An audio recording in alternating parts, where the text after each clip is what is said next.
وہ اس کے آگے کچھ اور بھی کہنا چاہ رہی تھی مگر رک گئی۔ یہ بات اسے ماموں کی واپسی پر کرنا تھی۔ خدا حافظ ماموں۔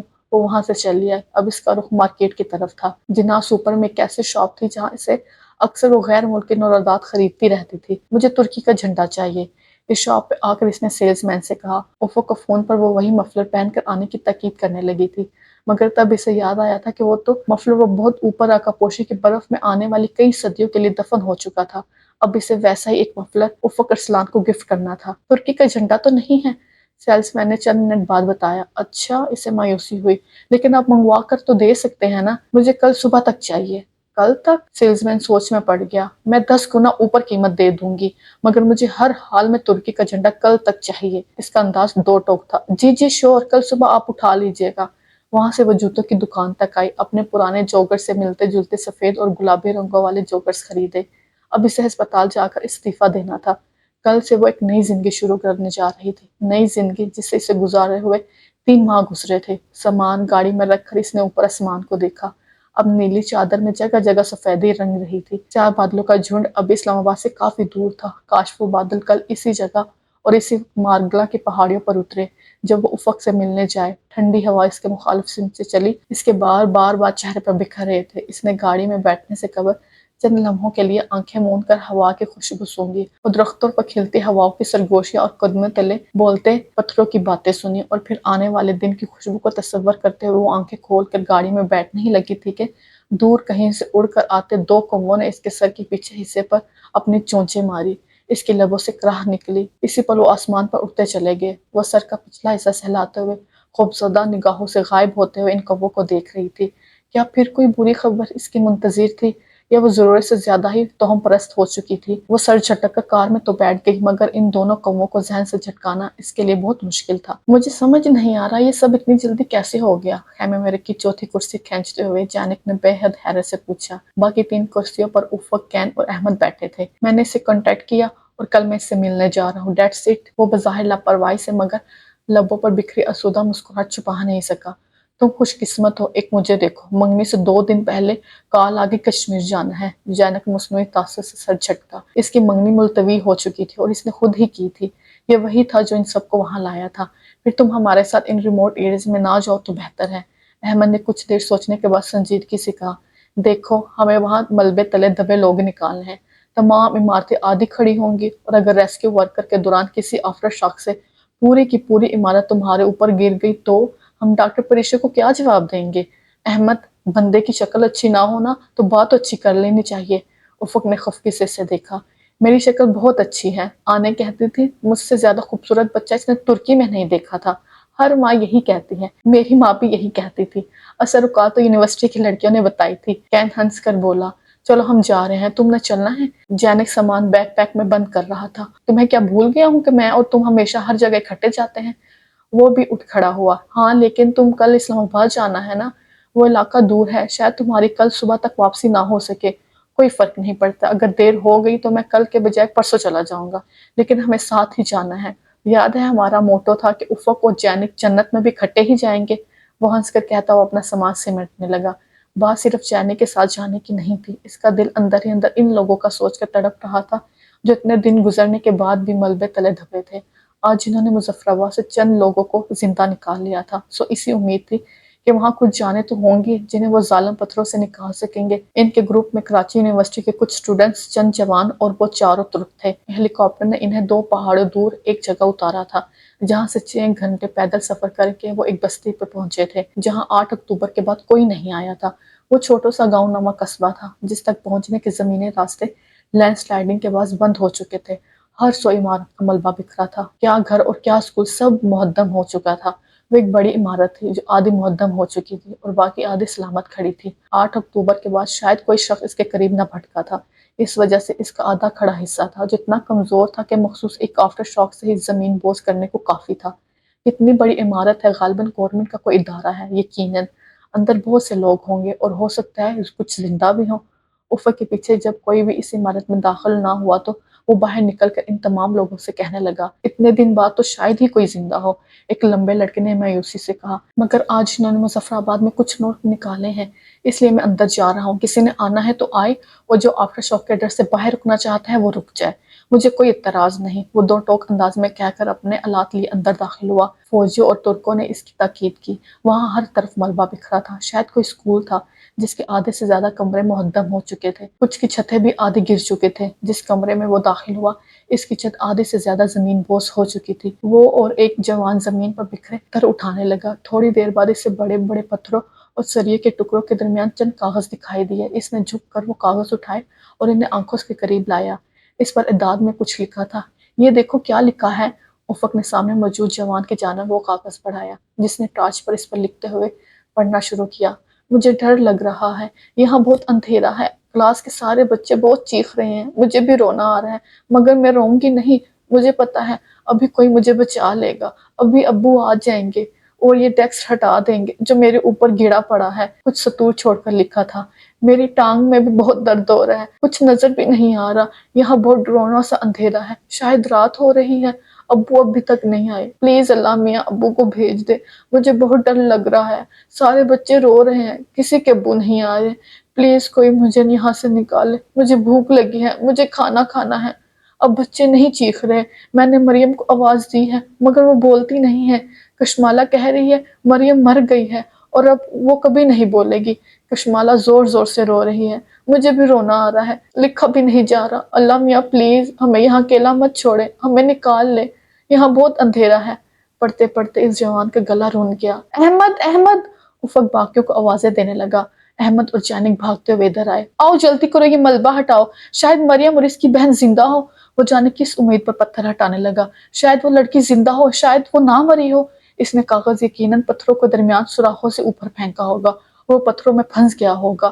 وہ تیزی سے ملبہ صاف کر رہے تھے، افق کے کپڑے مٹی اور گرد سے اٹ چکے تھے، سخت سردی کے باوجود پسینے آ رہے تھے، لاشوں کی تعفن زدہ بو ہر جگہ پھیلی تھی۔ تھوڑا نیچے ہی ملبہ ہٹانے پر ایک گوری چٹی خوبصورت بچی کی لاش ملبے میں پھنسی دکھائی دی، اس کے ہاتھ میں ایک پینسل جھکڑی ہوئی تھی۔ افق کا دل خراب ہونے لگا، بمشکل خود پر قابو پاتے وہ جینک اور احمد کے ساتھ اس بچی کی لاش نکالنے لگا۔ اس کی کچلی ہوئی ٹانگ پر ایک بھاری پتھر تھا، وہ تینوں جھک کر وزنی پتھر اٹھانے کی کوشش کر رہے تھے کہ اسی پل زمین نے زوردار جھٹکا کھایا۔ اس سے قبل کہ وہ ان میں سے کوئی سیدھا ہوتا، کمرے کی آدھی کھڑی چھت زور سے ان پر آ گری۔ سر میں نے سوچ سمجھ کر فیصلہ کیا ہے، مجھے اس پر پچھتاوا نہیں ہوگا۔ اپنے استعفے پر ڈاکٹر واسطے کی تحفظات سن کر وہ اطمینان سے مسکرا کر بولی، اس کے باوجود اگر آپ کبھی واپس آنا چاہیں تو ہمارے ہسپتال کے دروازے آپ کے لیے کھلے ہیں۔ شیور مگر پتہ نہیں اب واپسی کب ہو، شاید میں بیرون ملک چلی جاؤں۔ اینی ویز شکریہ سر۔ وہ اپنا استعفیٰ دے کر وہاں سے چلی گئی۔ آج اس کا آخری دن تھا، پھر یہاں نہیں آنا تھا۔ ان چند گھنٹوں میں وہ مریض کو مکمل توجہ دے رہی تھی۔ رات میں ڈاکٹر کامران کے ساتھ زخمی ہونے والے شخص کی مرہم پٹی کر رہی تھی جسے نرس نے خون چڑھانے کا کہا تھا۔ بلڈ لگا دیا ہے؟ پریشن نے قریب آتے نرس سے سوالہ نگاہ سے دیکھا۔ جی او پازیٹیو لگایا ہے، او نیگیٹو نہیں تھا؟ وہ جاتے جاتے سوچ میں پلٹی۔ نہیں، او نیگیٹو اور او پازیٹیو دونوں ختم ہیں بلڈ بینک میں۔ ڈاکٹر کامران نے دوائی لکھ کر ساتھ کہا، یہ انجیکشن لے آئیں۔ نرس جا چکی تھی۔ پریشن نے ان سے پرچی لے لی۔ سر دے میں لے آتی ہوں۔ حالانکہ اس کی ڈیوٹی آور ہو چکی تھی، وہ نسخہ لے کر فارمیسی لے کر ریسیپشن کی طرف بڑھی۔ اس نمبر پر کال کرنی ہے۔ اسی اثناء میں کسی نے دروازہ دکھیل کر نرس سے باہر کرتے اس نے پلٹ کر دیکھا، وردی والے فوجی تیزی سے اسٹریچر اندر لا رہے تھے۔ سنیں صاحب کیا ہوا ہے، کون لوگ ہیں یہ؟ وہ کھڑے کھڑے پوچھنے لگی۔ یہ فوجی ہیں، ریسکیو ورک کر رہے تھے کہ عمارت ان کے اوپر گر گئی، ایک ہمارا جوان تھا وہیں شہید ہو گیا، زخمیوں کو یہاں لے آئے ہیں، دو رستے میں دم توڑ گئے اور یہ شدید زخمی ہیں۔ جو فوجی اسٹرکچر دکھیل رہا تھا وہ بکلایا ہوا تھا۔ وہ واپس پلٹی، نرس کو سمجھانے لگی، اس نمبر پر فون کرو۔ دوائیوں والا شاپر لے کر وارڈ کی طرف بھاگی جہاں ڈاکٹر کامران نے انجیکشن منگوائے تھے۔ اس نے مر جانے والے کے اسٹریچر پر ایک نظر ڈالی، چہرہ سفید چادر سے ڈھکا ہوا تھا، اسے بہت سے کام کرنے تھے مگر اسے جیسے احساس ہوا، اس نے وہ اسٹریچر روک کر چادر اٹھا کر دیکھا۔ مرنے والے کا چہرہ خون میں لت پت تھا، سینے پر رکھی اس کی پی کیپ تھی۔ پریشن نے پی کیپ اٹھائی، نیلی پی کیپ لال سرخ ہوئی تھی خون سے۔ بیچارہ، وہ واپس پی کیپ رکھنے ہی والی تھی کہ اسے ٹھکنے پر مجبور کیا۔ اس نے کیپ کو پلٹا جس پر ہاتھ سے لکھا تھا، ہیل ٹو طیب اردگان۔ زمین آسمان اس کی نگاہوں میں گھومنے لگے، وہ لڑکھڑائی، کیپ اس کے ہاتھ سے دور جا گری۔ ہیل ٹو طیب اردگان، اس نے بے یقینی سے دہرایا، پھر تیزی سے مرنے والے کا چہرہ اپنی طرف گھمایا۔ وہ افق نہیں تھا، حالانکہ وہ کیپ افق پہنتا تھا، وہ اس کے دوست جینک کی تھی۔ جینک افق کے بغیر کہیں نہیں جاتا تھا۔ احمد کا فکرہ اس کے دماغ میں گونجا۔ مرنے والا جینک تھا اور جینک افق کے بغیر نہیں جاتا تھا۔ جینک ادھر ہے تو افق کہاں ہے؟ اس نے نرس کو دیکھا، وہ دوسری میت کے اسٹریچر دکھیل رہی تھی۔ وہ تیزی سے اس کی جانب لپکی، چادر ہٹانی چاہی مگر اس میں ہمت نہیں تھی، کانپ رہی تھی۔ نرس نے کچھ سمجھتے ہوئے میت کے چہرے سے کپڑا اتارا۔ اس کا سانس رک گیا۔ وہ افق نہیں تھا، وہ احمد دوران تھا۔ وہ بہت ہنستا تھا۔ احمد! او خدایا، نہیں احمد نہیں! وہ منہ پر ہاتھ رکھ کر چیخ روکنے لگی تھی۔ 2 قدم پیچھے ہٹی۔ فوجی لوگ تیسرا اسٹریچر لا رہے تھے۔ اس سے جاننے کی ضرورت نہیں تھی کہ تیسرا کون ہے۔ وہ بے اختیار اس کی جانب بھاگی۔ دوائی کا شاپر ایک سرا اس کے ہاتھ سے نکل گیا۔ دوائی ایک ایک کر کے اس کے ہاتھ سے فرش پر گر رہی تھی۔ رکو رکو! اس کی آواز پر وہ جوان رکا۔ وہ لپک کر اسٹریچر تک آئی، زخمی کا چہرہ اپنی طرف کیا۔ وہ رک رک کر سانس لیتا ہوا افق ارسلان تھا۔ اف، یہ تو بہت زخمی ہے، اسے جلدی سے ادھر لاؤ۔ وہ کانپتے ہاتھوں سے اس کے ساتھ اسٹریچر دھکیلتا ایمرجنسی میں آئے۔ ڈاکٹر واسی پلیز جلدی انہیں دیکھیں ورنہ یہ مر جائے گا، جلدی کریں، خون بہت بہہ گیا ہے۔ اسے فوری طبی امداد دیتے ہوئے ڈاکٹر واسی نے نرس سے کہا، اس کا بہت خون بہہ گیا ہے، اس کا گروپ چیک کر کے بلڈ کا بندوبست کریں۔ Blood group? پریش نے چونک کر دیکھا، مجھے پتا ہے اس کا بلڈ گروپ او نیگیٹو ہے۔ وہ بینک کی طرف بھاگی۔ اسے یاد آیا یہ تو ختم ہے۔ خدایا، وہ خون کہاں سے لائے؟ افق کو شدید خون کی ضرورت تھی، اور وہ کہاں سے لائے؟ اس نے سوچنے کی کوشش کی، اس کے عزیز رشتہ دار کسی کا اس گروپ میں ہو۔ تب اس کے ذہن میں خیال بجلی کی طرح گزرا، سیف! ہاں، سیف کا گروپ او نیگیٹو ہے۔ وہ بھاگ کر استقبالیہ میں آئی۔ نرس کسی سے بات کر رہی تھی۔ اس نے نرس سے ریسیور چھپٹا اور سیف کو کال میں لائے۔ وہ اتنی بری طرح ہراساں تھی کہ بھول گئی کہ اس کے پاکٹ میں بھی فون ہے۔ سیف کا نمبر ڈائل کر رکھا تھا، دماغ معاف تھا۔ تیسری گھنٹی پر سیف نے ہیلو کیا۔ سیف پلیز، پیمز میں ایمرجنسی ہے، بلڈ چاہیے۔ سیف، کیا ہوا پری؟ امی تو ٹھیک ہیں؟ وہ ہائی بی پی کی مریضہ تھی، اس کا دماغ اس کی طرف گیا۔ مگر ایک زخمی ہے، گروپ او نیگیٹو ہے، اسے سخت خون کی ضرورت ہے۔ تو ہسپتال سے لو نا، زلزلے میں اتنا تو دیا گیا تھا۔ جو تھا لگ گیا، اگر ہوتا تو تمہیں کہتی، تم بس فوراً آ جاؤ۔ پریشا، میں مصروف ہوں، میں نہیں آ سکتا۔ سیف، خدا کے لیے وہ مر جائے گا، تمہارے آفس کے قریب ہی تو ہے۔ صرف افق کی زندگی کے لیے اس نے ایک بار پھر منت کی تھی۔ کہا نا نہیں آ سکتا، کسی دوسرے اسپتال سے لے لو۔ سارے شہر میں ختم ہو گیا ہے کیا؟ وہ بیزار ہو کر بولا۔ مگر ہمیں فوراً چاہیے یار، کیا مسئلہ ہے؟ میں میٹنگ میں ہوں۔ اچھا، 1 گھنٹے تک آتا ہوں۔ گھنٹے تک نہیں سیف، اس کے پاس وقت نہیں ہے، وہ مر جائے گا۔ میں تمہاری منت کرتی ہوں، آ جاؤ سیف۔ تو میں نے کون سا زخمی کیا ہے؟ میں مصروف ہوں ورنہ آ جاتا۔ 2 کروڑ کا منافع مل رہا ہے، مجھے اس سے یہ کھونا نہیں چاہتا، اور مجھے تنگ مت کرنا بھائی۔ وہ ریسیور پکڑے ساتھ کھڑی رہ گئی۔ نہیں سیف کو میری بات سمجھ نہیں آئی، شاید وہ دوبارہ ایکسپلین کروں تو آ جائے۔ اس نے کال ملائی، اس نے کٹ کر دی، پھر ملائی، موبائل آف کر دیا۔